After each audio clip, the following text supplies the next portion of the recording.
بھی آپ دیکھ سکتے ہیں کہ نواز شریف نے اپنا ڈپٹی نائب ہے وہ اپنا اس کو ساکھدار کو مقرر کر دیا ہے، کیونکہ شہباز شریف اور نواز شریف کے اندر بھی جو جنگ شروع ہوئی ہے، نواز شریف بھی چاہتا ہے کہ کسی طریقے سے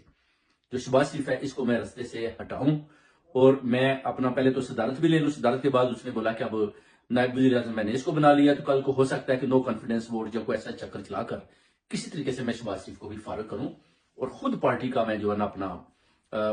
پارٹی کو لیڈ کروں، اور مجھے ان کو بیسیکلی جو کہتا ہے کہ مجھے بنانا چاہیے تھا ان کو وزیر اعظم۔ میرے اشتہارات بھی لگے ہیں مگر میرے ساتھ انہوں نے دھوکہ کیا ہے، میرے بھائی نے بھی کیا ہے، میرا اپنا جو ہے اندر کی خبر ہے اسٹیبلشمنٹ نے بھی مجھ سے جو پیسہ لیا انہوں نے اپنا وعدہ نہیں پورا کیا۔ اس کے بعد مجھے لندن بھی نہیں جانے دیتے کہ وہ کہتے ہیں کہ اگر یہ ادھر جائے گا تو یہ بولے گا اسٹیبلشمنٹ کے خلاف بولے گا۔ آپ دیکھ سکتے ہیں کہ اسٹیبلشمنٹ اور نواز شریف میں جو لڑائی ہے وہ شروع سے یہی ہے کہ وہ کہتا ہے کہ میں جناب وہ امیر المومنین والا کردار ادا کروں اور یہ سب بس آپ میرے نیچے لگ دیں، پیسہ کھائیں، کرپشن کریں اور بس مجھے جو ہے نا